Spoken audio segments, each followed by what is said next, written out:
ராவணா பார்வையாளர்கள், தமிழ் உறவுகள் மற்றும் ராவணா நல விரும்பிகளுக்கு வணக்கம். முன்னாள் திமுக அமைச்சர் அனிதா ராதாகிருஷ்ணன் கைது. இன்றைய பரபரப்பு செய்தி அதுதான். கடந்த ஒரு 15 நாட்களுக்கு முன்பாக முதலமைச்சர் ஜோசப் விஜய் அவர்களை ஒருமையிலும் அவதூறாகவும் பேசினார். அந்த பேச்சு பொதுமக்கள் மத்தியில் வெறுப்பையும் பகை உணர்வையும் தூண்டுவதாக அமைந்தது. 356 அதனுடைய பிரிவு, வழக்கு பிரிவு, அதில் கைது அவர் உடனே வழக்கு பதிவு செய்த உடனே திமுக தரப்பில் அப்போவே சொன்னாங்க, இது இந்த அரசு திமுக ஆட்களை பழிவாங்குவதற்காக இப்படியாக அவர் மீது வழக்கு பதிவு செய்யப்பட்டிருக்கிறது. வழக்கமாக இதை விட மோசமாக திமுக தரப்புலையும் பேசியிருக்காங்க, அதிமுக தரப்புலையும் பேசியிருக்காங்க. இதுக்கு முன்னாடி நிறைய இந்த மாதிரி நடந்திருக்குது. இது ஒரு பெரிய விஷயங்கள் இல்லை, முதலமைச்சரை தனிப்பட்ட முறையில் ஒருமையில் பேசுறது போகிறது வரதெல்லாம் அப்படின்னு சொல்லிட்டு திமுக தரப்பில் அதுக்கு பெரிய அளவில் டிக்ஷனரி பார்த்து விளக்கம் சொல்கிற மாதிரிலாம் சொன்னாங்க. எந்த வகையிலுமே ஒரு தனிநபர் தாக்குதல்ன்றது இருக்கக்கூடாது அப்படின்றது தான் இருக்குது இது வரைக்கும். அதுதான் சரியானது. ஆனால் தனிநபர் தாக்குதல்ன்றது அவங்க மேடையிலிருந்து தான் தொடங்குது. அந்த அடிப்படையில் தான் ஒரு துணிச்சலாக அன்றைக்கி அதை பற்றி பேச, அதுக்கு ஜோசப் விஜய் முதலமைச்சர் தனிப்பட்ட முறையில் தாக்கி பேசினதாக அங்கே இருக்கக்கூடிய தாவேகா நிர்வாகி புகார் கொடுக்குறார். புகார் அடிப்படையில் வழக்கு பதிவு செய்கிறது. அதை ஒட்டி அவர் நீதிமன்றத்தில் பிணை முன்ஜாமீன் எடுக்கிறதுக்காக மனு தாக்கல் செய்கிறாரு. சரியாக இன்னைக்கு பார்த்து அந்த மனு தாக்கல், இன்னைக்கு வெள்ளிக்கிழமை பார்த்து அந்த மனு தள்ளுபடி ஆகுது. நீதிமன்றத்தில் தள்ளுபடி ஆயிடுச்சு. இவர் முன்ஜாமீன் கேட்ட மனு தள்ளுபடி ஆன உடனே, செய்தி கேட்ட உடனே அடுத்த நிமிடம் பார்த்ததுன்னா, பொதுவாகவே ஒரு செல்வாக்கு அப்படின்றதுனா அட்ஜஸ்ட் பண்ணிவிட்டு அவர் தலைமறைவு, இங்கே இருக்கிறார் அங்கே இருக்கிறாருன்னு ஒரு 2 நாள் சனி ஞாயிறுக்கு எங்கன்னா திங்கக்கிழமை திரும்பவும் வேறு ஏதாவது பெட்டிஷன் போட்டு இப்படி தான் கடத்திட்டு போவாங்க. அது வரைக்கும் காவல்துறையும் கண்டுக்காமல் இருக்க. ஒரு முன்னாள் அமைச்சர் என்பதால் இப்படியான விஷயங்கள்லாம் நடக்கும். ஆனால் இங்கே என்ன நடந்ததுன்னா, ஒரு பேரூராட்சி, அவருடைய தொகுதிக்குள்ளாக பேரூராட்சியினுடைய இது ஆய்வுக்காக போகிறார். ஆய்வுக்காக போகும்போது உடனே அங்கே காவல்துறை கைது செய்து மாவட்ட கண்காணிப்பாளர் அலுவலகத்துக்கு கொண்டு போய் வச்சுருக்காங்க. தூத்துக்குடியில் மிகப்பெரிய அளவில் நீக்கி பரபரப்பாக இருக்கிறது. அங்கங்கே சாலை மறியல், அந்த பக்கத்தில் அந்த வாகனத்தை, காவல்துறையினுடைய வாகனத்தை மூவ் பண்ண விடாமல் சாலை மறியல் செய்ததாக சொல்லியிருந்தாங்க. அதை தாண்டிய கொண்டு போய் எஸ்பி அலுவலகத்தில் அவர் வச்சுருக்காங்க. மாலையில் அவர் ரிமாண்ட் பண்ணுறாங்களா இல்லையா அப்படின்றது இருக்கும். அநேகமாக ரிமாண்ட் பண்ணுவாங்க அப்படின்ற மாதிரி தான் தெரியுது. இப்போ ஒரு விஷயத்தை பொறுத்த வரைக்கும் வரவேற்கணும். அதுக்கு முன்னாடி ஒரு பாராட்டை இந்த அரசுக்கு நான் சொல்லிடுறேன். சாகித்ய அகாடமி விருது பெற்றவர் எழுத்தாளர் யூமா வாசுகி. சிறுவர்களுக்கான இலக்கியங்களில் தனி சிறப்பு கவனம் வாய்ந்தவர், மிகப்பெரிய சிறந்த எழுத்தாளர். தோழர் அவர்களை நான் பல முறை சந்திச்சிருக்கேன், முன்னாடி 2-3 முறை சந்திச்சிருக்கேன், பேசியிருக்கிறேன். ஒரு இடதுசாரி சிந்தனை, முற்போக்கு குணங்கள் நிறைய இருக்கும். அவர் தனிப்பட்ட முறையில் வீட்டுக்குள்ளே ஒரு பெரும் சோதனைக்குள்ளாக தான் இந்த சமூகத்தோடு கலந்துக்கிட்டு இருக்கிறாரு. அதை ஒரு காலமும் வெளியில் சொன்னதில்லை. நான் தான் இப்போ இந்த வார்த்தையை சொல்கிறேன். அது என்னென்னு அவரும் சொல்கிறதில்ல, மற்றவங்களும் அதை பற்றி பேசுகிறதில்ல, பேச மாட்டாங்க. இந்த நிலையில் அவர் ஓவியத்தில் பட்டப்படிப்பு முடித்ததால் அந்த ஓவியம் சார்ந்த ஒரு ஓவிய ஆசிரியர் கடந்த 2019ஆம் ஆண்டு தான் அவருக்கு வேலையில் கிடைக்குது. ஏன்னா ஒரு 6 வருஷம்தான், கிட்டத்தட்ட 6 வருஷம் அவர் இப்போ ஓய்வு பெற்று விட்டார். இந்த இன்னொரு 10 மாதம் அப்படி நீடித்தாங்கனாக்கா, இந்த 10 மாதம் இந்த பனிக்காலத்தை ஒரு ஆண்டுக்கு நீடித்தாங்கன்னா இந்த கல்வி ஆண்டு வரைக்கும் முடிச்சுட்டு வெளியே வரலாம். இப்போ பார்த்தா அவருக்கு ஓய்வு வந்திருக்குது. நீங்கள் ஒரு 10 மாதம் தான் இருக்குது, நீடிக்கலாமே இந்த ஆண்டு இறுதி வரைக்கும் அப்படின்ற மாதிரி அவர் வேண்டுகோள் வைக்கிறாரு. மாவட்ட கல்வி அதிகாரி பிரியதர்ஷினின்னு நினைக்கிறேன், அவங்க என்ன பண்ணுறாங்க, இல்லை இவர் சரியாக நடத்தலை, போகலை, வரல அப்படின்ற மாதிரி சொல்கிறாங்க. அதனால் அது நீடிக்க தேவையில்லைன்னு மேலிடத்துக்கு எழுதி அனுப்புகிறாங்க. இந்த தகவல் தெரிஞ்சவொடனே ரொம்ப வருத்தப்பட்டுட்டார், கோபப்படுறது நியாயம். அது என்னென்னா, தோழர் எப்படிப்பட்டவர்ன்றது சமூகத்தில் எல்லாருக்குமே தெரியும். எழுத்துலகில் மிக பெரும் ஒரு ஆளுமை, ஒரு சாகித்ய அகாடமி விருது பெற்றவர், கலை பண்பாட்டுத்துறையில் நீண்ட நெடிய காலமாக இருக்கக்கூடியவர். அவர் வேலையை சரியாக செய்யலை அப்படின்றது தான் ஏற்புடையதாக இல்லை. அதை உடனடியே கல்வித்துறை அமைச்சர் மாண்புமிகு ராஜ்மோகன் அவர்களுக்கு ஒரு கடிதமாக, என் மீது இப்படியான ஒரு பழிச்சொல்லி இருக்கிறது, இது ஏற்க முடியாது. ஏன்னா ஒரு 10 மாத கால அந்த அவகாசம் நீடிக்கிறதுக்காக கேட்டிருந்தேன். இது வழக்கமாக எல்லாருக்கும் கொடுக்கறது தான். அது ஏன் அப்படி செய்கிறாங்கன்னு தெரியல. ஆனால் அதுக்கு சொல்லக்கூடிய காரணங்கள், மறுக்கக்கூடியது அரசு தரப்பில், மேலதிகாரி தரப்பில் இருக்கலாம், நியாயம். அதற்கு உரிமை கேட்கக்கூடிய உரிமை எனக்கு இருக்கிறது. அதை நிராகரிக்கிற விதம் சரியானது அல்ல, ஏற்புடையது அல்லன்னு. தலைமை ஆசிரியர் தான் பொறுப்பு பள்ளியில். அந்த தலைமை ஆசிரியர் மாணவர்கள் மற்றவர்கள் எல்லாம் சேர்ந்து ஒரு சரியாக பாடம் நடத்துவதில்லை, மாணவர்களிடத்தில் அதிருப்தியாக நடந்து கொண்டிருக்கிறார் அப்படின்னு ஏன்னா புகார் வந்திருந்தால் பரவாயில்ல. அப்படி எந்த புகாரும் இல்லாமல் அவர் அந்த மாவட்ட கல்வி அதிகாரி தனிப்பட்ட முறையில் சொல்கிறார், உங்களுடைய தலைமை ஆசிரியர் தான் அப்படி சொன்னதாக சொல்கிறார். தலைமை ஆசிரியர்கிட்ட விசாரிக்கிறப்ப அந்த மாதிரி எதுவும் நான் சொல்லவே கிடையாது, அப்படி ஒன்றுமே இல்லையே அப்படின்னு சொல்லிட்டு அவர் சொல்கிறாரு. இதையெல்லாம் மேற்கோள் காட்டி ஒரு கடிதம் எழுதுகிறார் முகநூலில். அதை நாங்களாம் கூட எடுத்து பகிர்ந்திருந்தோம். ஏன்னா தோழருக்கு அவருடைய அந்த குரல் சமூக வெளியில் போகணும். இந்த நேரத்தில் வந்துட்டு கல்வித்துறை அமைச்சர் மாண்புமிகு ராஜ்மோகன் அவர்கள் அமெரிக்காவில் இருக்கிறாரு. அங்கேருந்தே இதெல்லாம் சமூக வலைத்தளங்களில் போகிறத பார்த்துட்டு உடனடியாக அன்புல்லா அண்ணா, உங்களுடைய கோரிக்கை உடனடியாக ஏற்கப்பட்டது. நான் அமெரிக்காவில் இருந்தாலும் கூட உங்களுக்கான அந்த உத்தரவு கையில் கால நீடிப்பு பணி நீடிப்பு உத்தரவு உங்களுக்கு வந்து சேரும், உங்கள் வாசகர்களில் ஒருவன் அப்படின்னு போட்டு ஒரு முகநூல்லேயே அவரும் பதிவு போடுறாரு. உடனடியாக பள்ளி தலைமை ஆசிரியர் வந்து மாவட்ட அதிகாரிக்கு கொடுக்குற அந்த உத்தரவு கடிதம் வந்து அவங்க வழியாக வந்து இவருக்கு கிடைக்குது. ஒரு ஒரு ஒரு இதெல்லாம் வந்து மதிக்கக்கூடிய ஒரு விஷயம். உண்மையிலேயே சமூகத்தில் இப்படியாக யூமா வாசிகி போன்ற ஒரு எழுத்தாளர்களை மதிக்கணும் நம்ம.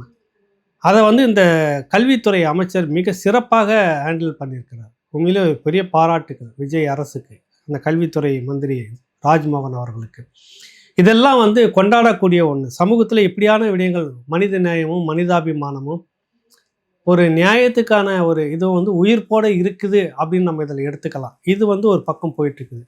இந்த பக்கம் பார்த்திங்கன்னா அதுக்கு நேர் எதிராக சில விஷயங்கள் நடப்பதாக ஒரு குற்றச்சாட்டு என்னென்னா, ஆர்எஸ் பாரதி சொல்கிறார், அனிதா ராதாகிருஷ்ணன் வந்து கைது செய்யப்பட்ட விடயம் வந்துட்டு ஏற்புடையதல்ல, இது அரசியல் பழிவாங்கும் நோக்கம்.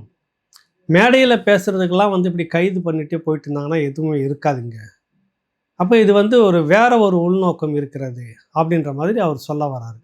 அதே நேரத்தில் நேற்று அதிமுகவிலிருந்து 2 விஜயபாஸ்கர்கள் அவங்க தலைமையில் வந்துட்டு தாவேகாவில் இணைந்த அந்த நிகழ்ச்சி நடந்தது. அதில் ஆதவ் அர்ஜுன் பேசும்போது, கரூர் சம்பவம் அந்த நிகழ்ச்சிக்கு நாங்கள் பழி தீர்க்காமல் விட மாட்டோம் அப்படின்னு சொல்கிறார்.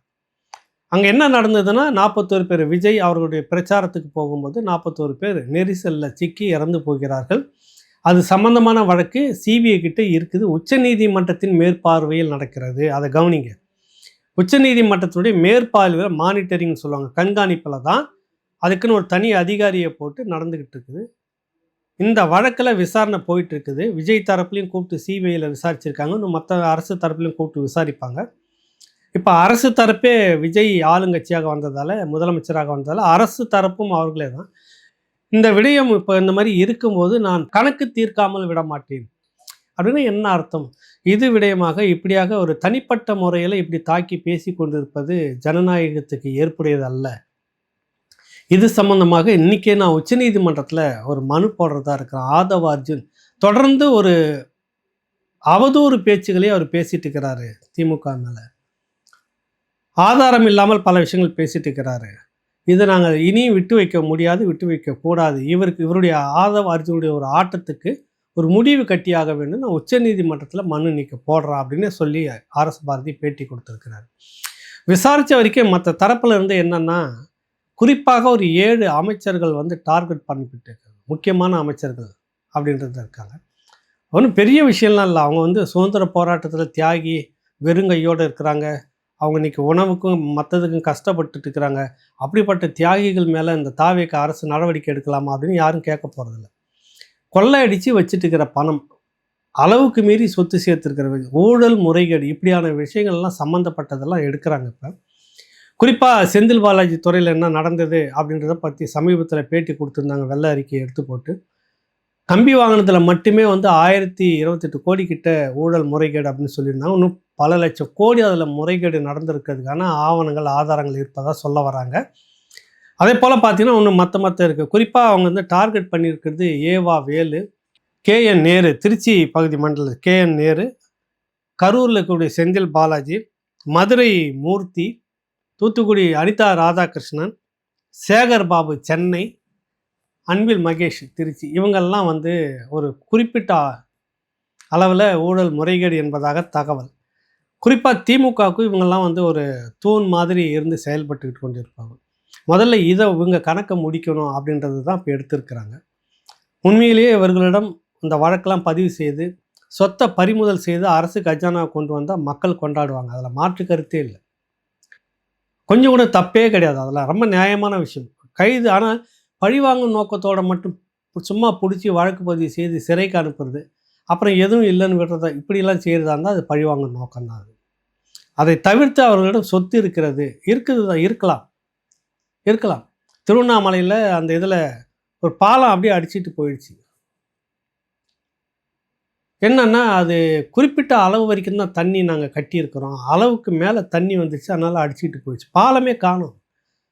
ஏதோ போட்டு கண்ணெதிர்க்கு இருந்த பாலம் இந்த மழை வெள்ளத்தில் அடிச்சுன்னு போயிடுச்சு. இப்படி ஒரு ஊழல் முறைகேடில் கட்டியிருக்கிறாங்க. அதில் எத்தனை கோடி அரசுக்கு இழப்பு, அது என்ன ஆச்சுன்னு இன்ன வரைக்கும் தெரியல. இப்போ இதெல்லாம் விசாரிக்கணும். நிறைய பகுதிகளில் ரோடு போட்டதா ஏவா வேலுக்கிட்ட 3.2 கோடி என்னவோ ரோடு போட்டதா கணக்கு சொல்லி எடுத்திருக்கிறாங்க. இது ஒரு இடத்துல தெரிஞ்சிருக்கு. அறப்போர் இயக்கம் கண்டுபிடிச்சி வெளியே கொண்டு வந்து சொன்னதால் தெரிஞ்சிருக்குது. மற்ற எத்தனையோ ஊர்களில் எத்தனையோ இடங்களில் எத்தனை கோடிக்கு எவ்வளோ நடந்துச்சு ஒன்றுமே தெரியல. இப்போ இதெல்லாம் எடுக்கணும். எடுத்து அரசு கஜானாவுக்கு கொண்டு வந்துச்சுன்னா கொண்டாட்டம் தான். மக்கள் கொண்டாடுவார்கள், இந்த அரசை கொண்டாடுவார்கள். அவ்வளோ பணம் இருக்குது, எல்லாத்தையும் இல்லாமலாம் இருக்காது. எடுத்துருக்கிற பணம் எங்கேயோ ஒரு இடத்துல இருக்கும்ல. இப்போ இதையெல்லாம் கஜானாவுக்கு கொண்டு வந்தாலும் இந்த அரசு கொண்டாடப்படக்கூடிய ஒரு அரசாக இருக்கும். 7 அமைச்சர்கள், முன்னாள் அமைச்சர்கள் அவங்கள குறி வச்சு இந்த அரசு காய் நகர்த்திட்டு இருக்குது. அவர்கள் முறைகேடு, ஊழல் வழக்கு இதெல்லாம் நடந்திருக்கிறது. துறை வாரியாக அலசி ஆராய்ச்சி எடுத்துக்கிட்டு இருக்கிறோம். அதன் மீது வழக்கு பதிவு. இப்போ ஆதவ அர்ஜுன் அடிக்கடி சொல்கிற வார்த்தை, கமிஷனர் கொடுத்தவங்க, பாதிக்கப்பட்டவங்க நேரடியாக வெளிப்படையாக புகார் கொடுங்க. உங்கள் மீதான அந்த இது வெளியே வராது. அதன் அடிப்படையில் விசாரணை நடத்தப்படும். ஆதாரங்களை எடுத்துக்கிட்டு வழக்கு பதிவு செய்யப்படும். ஒன்றும் ஒரு பிரச்சனை இல்லை, நீங்கள் துணிந்து புகார்களை கொடுங்க அப்படின்றப்ப நிறைய பேர் பேச தொடங்கியிருக்கிறாங்க. இப்போ ஏன்னா கடந்த ஆட்சியில் பார்த்தீங்கன்னாக்கா அவ்வளவு நடந்திருக்கு. எதுலேயும் ஒரு இது இல்லை. குறிப்பாக செய்தி மக்கள் தொடர்பு துறையில் இருந்துட்டு பிஎஃப்னு சொல்லுவாங்க. நீங்கள் ப்ராவிடென்ட் ஃபண்டு அப்படின்னு சொல்லிட்டு நலநிதி அப்படின்னு நினச்சிடாதீங்க. பார்ட்டி ஃபண்டு, அதுதான் பிஎஃப் அப்படின்னு ரொம்ப கௌரவமாக மாற்றி திமுக தரப்பில் சொல்லியிருக்காங்க. அதிலிருந்து மட்டும் என்ன தகவல் கிடைச்சிருக்குன்னா, தமிழ்நாடு முழுவதும் தனியார் பொருட்காட்சி நடத்த அனுமதி வாங்கும்பொழுது மாவட்ட மக்கள் தொடர்பு அலுவலர்களும் தலைமைச் செயலகத்தில் உள்ள பொருட்காட்சி பிரிவு அதிகாரிகளும் செய்தித்துறை அமைச்சர் PA ராஜகோபாலும் சேர்ந்து, முன்னாடி இருந்தார் ராஜகோபால், சேர்ந்து பிஎஃப் வசூல் அதாவது பார்ட்டி ஃபண்டு வசூல் பண்ணியிருக்காங்க. அச்சு ஊடகங்களில் விளம்பரங்கள் வெளியிடப்பட்டுள்ளதற்கு விளம்பர நிறுவனங்களிலிருந்து ஊடகங்களிலிருந்தும் 6.25% ப்ளஸ் 1%, ஒன்று யாருக்குன்னு தெரியல, 6.25% பிஎஃப் வசூல் செய்யப்பட்டது. மின்னணு ஊடகங்களில் தொலைக்காட்சி, FM சேனல்கள் விளம்பரம் செய்வதற்காக 25% பிஎஃப், அதாவது பார்ட்டி ஃபண்டு வசூல் செய்யப்பட்டிருக்கிறது. சமூக ஊடகங்களில் விளம்பரம் செய்ததற்கு 50% வசூல் செய்யப்பட்டிருக்கிறது. சமூக ஊடகங்கள் எதை திறந்தாலும் இந்த வராறு விடியல் விளம்பரம் ஓடிட்டு இருந்ததில்ல, அந்த மாதிரி அரசு விளம்பரங்கள் சமூக ஊடகங்களில் விளம்பரம் செய்ததற்கு 50% வசூல் செய்யப்பட்டிருக்கு. பிஎஃப் வசூல், பார்ட்டி ஃபண்டு. அவுட்டோர் விளம்பரங்கள் வெளியில் செய்யறதுக்கெல்லாம் 50% பிஎஃப் வசூல் பண்ணியிருக்கிறாங்க. வசூல் செய்யப்பட்டது ஒப்பந்த புள்ளி. அடுத்தது ஒப்பந்த புள்ளி மாநில மலர், மாவட்ட மலர் வெளியீடு விளம்பர நிறுவனங்கள் அச்சகங்களிடமிருந்து நேரத்திற்கு ஏற்ப ஒரு தொகை 6% மேலே வசூல் பண்ணியிருக்கிறாங்க. புதுடெல்லி அடுத்தது சென்னை மாவட்டங்களில் அரசு பொருட்காட்சி நடத்த சிவில் ப்ளஸ் எலக்ட்ரிக்கல் ப்ளஸ் வியாபாரிகளிடம் பிஎஃப் வசூல் செய்யப்பட்டது. நல்லா கவனிங்க.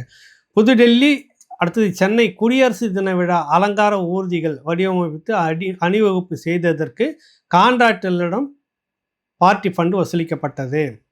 இந்த ஆகஸ்ட் 15 குடியரசு நாள்லாம் அந்த அங்கேயும் இங்கேயும் இந்த வாகன அணிவகுப்பெல்லாம் நடத்துவாங்க. அதுக்குன்னு ஒரு கான்ட்ராக்டர்கிட்ட கொடுத்துருவாங்க. அது பல கோடிக்கிட்ட போகும். அதில் ஒரு பார்ட்டி ஃபண்டு வசூலிக்கப்பட்டதுன்றாங்க. திரைப்படம், சின்னத்துறை, ஷூட்டிங் அனுமதி வழங்க அப்படின்னு சொல்லிட்டு ஒருவனுக்கும் ஒரு இலக்கு. எவ்வளோ பட்ஜெட் படம், அது எத்தனை பர்சன்டேஜ், எவ்வளோ சின்னத்துறை சீரியல் தொடர் எத்தனை, அது எவ்வளோ பட்ஜெட்டு, அதுக்கு ஒரு தொகை. அதுக்கடுத்தது ஷூட்டிங் எங்கே படப்பிடிப்பு நடத்துகிறாங்கன்னா அது என்ன மாதிரியான பட்ஜெட்டில், அது அந்த இடத்துக்கு மட்டும் படப்பிடிப்பு நடத்த எவ்வளோ பண்ணுறாங்க, அதில் ஒரு தொகை அப்படின்ற மாதிரி பார்ட்டி ஃபண்டு வசூலிக்கப்பட்டதுன்றாங்க. அடுத்து தமிழ் அரசு அச்சகத்திற்கு இயந்திரங்கள் வாங்க பார்ட்டி ஃபண்டு வந்து அந்த இயந்திரம் வாங்குகிற கான்ட்ராக்ட் இருக்குல்ல, அதுலேயும் வந்து பிஎஃப் வந்து வாங்கியிருக்கிறாங்க. அரசு நிகழ்ச்சிகள் நடத்திய ஈவெண்ட் மேனேஜ்மெண்ட் நிறுவனங்களிலிருந்து பார்ட்டி ஃபண்டு வசூல் செய்யப்பட்டது. அந்த நிகழ்ச்சிகளை தொகுத்து வழங்கிய தொகுப்பாளர்களுக்கு கொடுத்த சம்பளத்தில் இருந்தும் சன்மானம்னு சொல்லுவாங்க அதை, அதுலேயுமே வந்து பார்ட்டி ஃபண்டு. ஏன்னா இப்போ போய் நிகழ்ச்சி தொகுத்து வழங்கிட்டு வந்தாங்கன்னா மொத்தமும் சேர்ந்து ஒரு 10 நிகழ்ச்சிக்குன்னு ஒரு அமௌண்ட் போட்டு கொடுத்துருவாங்க. அதுலேயும் வந்து பார்ட்டி ஃபண்டு கொடு. எவ்வளோ எவ்வளோ இது கீழே இறங்கியிருக்காங்க பாருங்கள். அனைத்து வித பணியிடங்கள் மாறுதல்கள் பதவி உயர்வுகளுக்கும் பார்ட்டி ஃபண்டு. அது இல்லாமல் பணியிடம் ட்ரான்ஸ்ஃபர் பண்ணுறது, ப்ரொமோஷன் வர்றது இதெல்லாம் கிடையவே கிடையாது. புதியதாக சேர்ந்தவர்களுக்கு எஸ்ஆர் புக்குன்னு ஒன்று சொல்லுவாங்க, சர்வீஸ் புக்குன்னு சொல்லிட்டு. அந்த சர்வீஸ் புக்கை ஆரம்பிக்கிறதுக்கே பிஎஃப் வந்து வசூல் பண்ணியிருக்கிறாங்களாம். திரைப்பட விருது வழங்க, திரைப்பட மானியம் வழங்க, அதுக்கும் வந்துட்டு பார்ட்டி ஃபண்டு வாங்கிட்டு தான் இதெல்லாம் கொடுத்துருக்கிறதா சொல்கிறாங்க. பல்வேறு குற்றச்சாட்டுகளுக்கு ஆளாகி விசாரணையில் இருந்தவர்களை காப்பாற்றுவதற்காகவும் பிஎஃப் வந்து வாங்கியிருக்கிறாங்க. கலைவாணர் அரங்கம், பாரதியார் இல்லம், காந்தி மண்டபம், ராஜாஜி ஹால் இடங்களில் நிகழ்ச்சி நடத்த வருபவர்களிடம் இந்த இடத்துலலாம் நிகழ்ச்சி நடத்துகிறாங்கன்னா அது நிகழ்ச்சிக்கு பர்மிஷன் கொடுத்துருவாங்க. பட் பார்ட்டி ஃபண்டு அப்படின்ற மாதிரி ஒரு தொகையை வாங்கியிருக்கிறாங்க. தனியார்களுக்கு செய்தித்துறை ஐடி கார்டு வழங்குறதுக்கு அதுலேயுமே வந்து பார்ட்டி ஃபண்டு வாங்கி தான் கொடுத்துருக்குறாங்க. சட்டமன்றத்தில் நேரடி ஒளிபரப்பு செய்யும் வீடியோ நிறுவனத்திடம், இப்போ நம்ம சட்டமன்றம் நடக்கிறப்ப பார்க்குறோம்ல, எல்லா தொலைக்காட்சிகளும் நேரடி லைவ் அந்த ஒளிபரப்பு பார்க்குறோம், சட்டமன்றத்தில் என்ன நடந்துட்டுருக்குன்னு. அதை வந்து ஒளிபரப்பு பண்ணுறதுக்குன்னு ஒரு திட்டம் கான்ட்ராக்ட் கொடுத்துருக்காங்க. அங்கே ஒரு கேமராக்கள் 10 கேமராக்களை போட்டு லைவுக்கு கொண்டுட்டு வருவாங்க. அந்த நிறுவனத்துக்கிட்ட ஒரு பிஎஃப் பார்ட்டி ஃபண்டு அப்படின்னு வசூல் பண்ணியிருக்கிறாங்க. தமிழ்நாடு திரைப்பட பிரிவில் வீடியோ தயாரித்து கொடுக்கும் நிறுவனங்களிலிருந்து வசூல் செய்யப்பட்டு, வீடியோ திரைப்படம் தயாரித்து கொடுக்கும் நிறுவனங்கள் துறையில் இங்கேயும் அதுலேயும் ஒரு பெரிய தொகை. அங்கெல்லாம் இப்போ இந்த அரசு விளம்பரம் நாங்கள் இதை செய்தோம் அதை செய்தோம் அப்படிலாம் போட்டுட்ருக்காங்களா, அது வந்து திரைப்படத்துறையிலேருந்து தயாரித்து கொடுப்பாங்க. தயாரித்து கொடுக்குறதுக்குன்னு ஒரு கான்ட்ராக்டு அங்கேயும் விட்டு வைக்கலை அப்படின்னு சொல்லிட்டு இது எல்லாம் வந்து பெரிய அளவில் போயிட்டுருக்குது. ஒரு சின்ன தகவல் தான் இது, ஒரு சார்ந்த இடத்துலேருந்து தகவல் வந்தது. இது கட்டாயம் நாளைக்கு பேசு பொருளாக மாறு, நீங்கள் வேணால் பாருங்கள். இந்த விடயம் வந்து இன்னும் கொஞ்சம் நாளில் பேசு பொருளாகும். இப்போ கிடச்சிருக்கு. இப்போ இந்த மாதிரி அடித்த கொள்ளையெல்லாம் எங்கே இருக்கும் பணம்? புரியுதுங்களா உங்களுக்கு? அப்போ இதெல்லாம் வந்து மக்களோட வரி பணத்திலிருந்து தான் வருது. மக்கள்கிட்ட இருந்து பணம், இப்போ வாங்குகிற கடனில் தான் இந்த ப்ராஜெக்ட்லாம் செய்கிறாங்க. கடனை அரைக்கிறதுக்கு மக்களுடைய வரி பணத்தை மக்கள்கிட்ட தான் வரியை போடுறாங்க. அதை சுற்றி வளைச்சி பார்த்தாலும் இது எல்லாம் மக்களுடைய சொத்து, மக்கள் பணம். நல்லா தான் சுற்றிட்டு இருக்கா, திடீர்னு பார்த்தாக்கா அப்படி ஆயிடுறாரு, மந்திரி ஆயிடுறாரு, அதுவும் ஆயிடுறாரு. 5 வருஷம் கழித்து பார்த்தீங்கன்னாக்கா அவருக்கு இருக்கக்கூடிய சொத்துலாம் பார்த்தீங்கன்னா கொஞ்சம் நெஞ்சமாக இருக்குது. சொல்லுங்கள், கண்ணுக்கு தெரிஞ்சு ஒருத்தர், நான் இங்கே தெரிஞ்சு நான் வளர்ந்துருந்தேன், 30 வருஷத்தில் நான் பார்க்குறேன் ஒரு ஆள் வளர்றாரு திமுகவில். இந்த எலெக்ஷனில் போயிட்டு பார்த்தா அவருடைய சொத்து மதிப்பு 24 கோடிக்கு என்ன கொடுத்துருக்கிறாரு. கண் எதிர்க்க பார்க்குறேன், எப்படி இருந்தாருன்றது எல்லாருக்குமே தெரியும். அப்போ இதெல்லாம் வந்து ஒரு முடிவுக்கு வரணும். அதுதான் சரியான ஒரு ஆட்சி. தவறு செய்யக்கூடியவர்கள் யாராக இருந்தாலும் சரி, சட்டத்தின் முன்னாடி எல்லாருமே சமந்தான். அது நீ சட்டத்தினுடைய ஓட்டையை பயன்படுத்திட்டு போகிறதுக்கு, அந்த ஓட்டையை அடைக்க முடியாமல் ஒரு நிர்வாகம் நடக்குன்னா அந்த அரசு நிர்வாகம் மக்களுக்கு தேவையற்ற ஒன்று. இந்த மாதிரியான ஊழல் முறைகேடுகள் எல்லாம் ஒரு பயம் வரணும். ஊழல் செய்தால் பயம், முறைகேடு செய்தால் பயம், இப்படி வரணும். அதற்கு இவர்கள் மீது நடவடிக்கை எடுப்பது சரியானது தான். ஆனால் சரியான வகையில் நீங்கள் எடுக்கணும். சொத்தை பறிமுதல் பண்ணுற மாதிரி நீங்கள் எடுக்கணும் நடவடிக்கை. அதை விட்டுட்டு சும்மா பிடிச்சோமா போட்டோமா அப்படியே பரபரப்பாக ஒரு வாரத்துக்கு ஓடிட்டு இருக்குதா, இது அப்படியே அடுத்த கட்டத்துக்கு தாண்டிடுவோம் அப்படின்றது ஏற்புடையது அல்ல. அரசியல் இப்போ வந்து நல்லா சூடு பிடிக்க தொடங்கிட்டு இருக்குது. இந்த பக்கம் விஜயினுடைய கூட்டணி தரப்பு கொஞ்சம் ஸ்ட்ராங் ஆகிட்டு இருக்கிற மாதிரி தோணுது. இடைத்தேர்தல் இந்த மாதம் ஜூலைக்குள்ளே வரோன்ற மாதிரி இருந்தது. வடக்க இருக்கக்கூடிய சில தொகுதிகளில் இடைத்தேர்தல் நடத்துகிறதா இருந்தது, அறிவிச்சிருக்கிறாங்க. ஆனால் இங்கே அறிவிக்கலை. அதிமுக உள்ள நுழைஞ்சி அதிமுக தரப்பில் இந்த 6 சட்டமன்ற உறுப்பினர்கள் ராஜினாமா செய்துட்டதில் வந்துட்டு குதிரை பேரம் நடந்திருப்பதாக தெரிகிறதுன்னு நீதிமன்றத்தில் ஒரு முறைப்பாடு புகார் கொடுத்துருக்குறாங்க. தேர்தல் ஆணையத்தும் கொடுத்துருக்குறாங்க. அந்த விசாரணை முடிகிற வரைக்கும் இடைத்தேர்தல் இப்போதைக்கு நடக்காது அப்படின்னு இன்றைக்கி நாளேட்டில் ஒரு செய்தி வந்திருக்கிறது.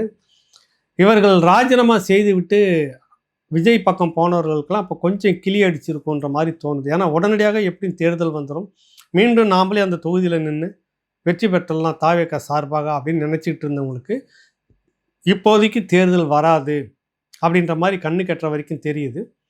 எப்படியும் ஒரு 6 மாதத்துக்கு பிறகு தான் தேர்தல்ன்ற மாதிரி வரும்.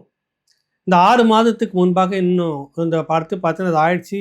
நம்பிக்கையில்லா தீர்மானம் வந்து இன்னொரு 4 மாதத்தில் வந்துட்டு திரும்ப ஒரு முறை நம்பிக்கையில்லா தீர்மானம் கொண்டுட்டு வராங்க. அப்போ போதிய சட்டமன்ற உறுப்பினர்களை வந்து தாவேக தரப்பில் காட்டணும், 118 காட்டணும். வாய்ப்பு நிறைய, அதுக்கு ஒன்றும் பெரிய விஷயம் இல்லை. ஏன்னா கூட்டணி கட்சிகள்லாம் இருக்குது, அதுவே சரியாக போயிடும், ஒன்றும் பிரச்சனை இல்லை. அதை தாண்டி அதிமுகவில் வந்து ரிசைன் பண்ண சொல்லிட்டு தாவேக சார்பாக நிற்க வச்ச அந்த 6 பேர் இவர்களுக்கு திரும்ப மறுதேர்தல் நடந்து தன் பக்கம் மெஜாரிட்டியாக வச்சுக்கலாம் அப்படின்றதுக்கு சாத்தியக்கூறு இருக்குதுன்னா இப்போதைக்கு இல்லை. கொஞ்சம் சிக்கலாக தான் ஓடிட்டுருக்குது. எங்கன்னா கொஞ்சம் எசகு பிசகு ஆச்சுனாலும் இவர்களுக்கும் சிக்கல், எதிர்த்தரப்புக்கும் சிக்கல், இந்த மாதிரி ஓடிட்டுருக்குது. இதுக்கு மத்தியில் வந்து ஒரு பெரிய பரபரப்பான செய்தி நேற்று பேசி போட்டிருந்தேன். திமுக தாவேக ஆட்களை விலை கொடுத்து வாங்கியிருக்குது. 35 கோடிக்கு ஒரு சட்டமன்ற உறுப்பினர், தாவேக சட்டமன்ற உறுப்பினர் வாக்கு செலுத்தும்போது வாக்கு செலுத்தாமல் இருந்தால், அதை நம்பிக்கை தீர்மானத்தை கொண்டு வரும்போது அவர் வெளியேறிட்டார்னோ அல்லது வராமல் அதுக்கு முன்னாடி ரிசைன் பண்ணிட்டாருனாக்கா இவர்களுக்கு சிக்கலாயிடும் தாவேக தரப்பு. அதுக்கான ஒரு வேலை நடந்ததாக சொல்லி ஆதாரபூர்வமாக கைது செய்திருக்கிறார்கள். பேரம் பேசின 3 பேரை கைது பண்ணியிருக்கிறாங்க. ஆக திமுக தரப்புலேருந்து குதிரை பேரம் நடந்திருக்கிறது அப்படின்ற ஒரு ஆவணங்கள் கிடச்சி கைது பண்ணியிருக்கிறாங்க. தாவேக அப்படியான குற்றச்சாட்டு திமுக மீது வைக்கிறது. இந்த அடிப்படையில் தான் விரைவில் ஆட்சி கவிழும், புதிய ஆட்சி மலரும் அப்படிலாம் திமுக தரப்பில் சொல்லிட்டு இருந்தது. காரணம் இதுதான் அப்படின்றதும் ஓடிக்கிட்டு இருக்கு. அதற்கு ஏடிக்கு போட்டியான்ற மாதிரி ஈடு கொடுக்குற மாதிரி இந்த பக்கம் திமுகவில் முன்னாள் அமைச்சர்கள், எந்த அமைச்சராக இருந்தால் நான் தூக்கு அப்படின்ற மாதிரி ஒரு பெரிய பரபரப்பான சம்பவம் இன்னைக்கு செய்திருக்கிறாங்க. இது தொடக்கம்தான். அடுத்தடுத்த கைது நிறைய இருக்கிறது. விரைவில் இன்னைக்கு ஏவா வேலுக்கு விசாரணைக்கு வரணும்னு சம்மன் ஏற்கனவே போயிடுச்சு. ஆனால் அவர் வரல, அவருக்கு உடம்பு சரியில்லாமல் போயிடுச்சான். அவர் தரப்பு வழக்கறிஞர் வந்து இன்னைக்கு ஆஜராகி இருக்கிறதா செய்தி ஓடிக்கிட்டு இருக்குது. அதுனாவோ தெரில, அதிகாரம் இருக்கிற வரைக்கும் ஓடி ஓடி ஓய்வே இல்லாமல் உழைச்சிக்கிட்டு இருக்கிற இந்த கூட்டம் அதிகாரம் இல்லாத போது ஏதாவது விசாரணைன்னு வந்துடுச்சுன்னா மட்டும் உடல்நிலை சரியில்லை, நெஞ்சு அடைக்குது, அங்கே அடைக்குதுன்ற மாதிரி படுத்துக்கிறது எந்த விதத்தில் நியாயம் அப்படின்னு தெரியல. எதிர்கொள்ளணும், எதுவாக இருந்தாலும். ஆளுங்கட்சியாக இருந்தபோது எல்லாத்துலேயும் நெஞ்சை நிமித்திட்டு முன்னே நின்று ஓடிட்டு இருந்த மாதிரி இப்போ விசாரணைக்கு கூப்பிட்டுருக்கிறாங்கன்னா வாங்க, ஏன் தள்ளி போடுறீங்க, ஏன் இழுக்கிறீங்க அப்படின்ற கேள்வி இருக்குது. ஆட்டம் தொடங்கி இருக்குது அப்படின்னு நினைக்கிறேன். என்னன்றதை அடுத்த கட்டமாக நம்ம பார்ப்போம். நன்றி, வணக்கம்.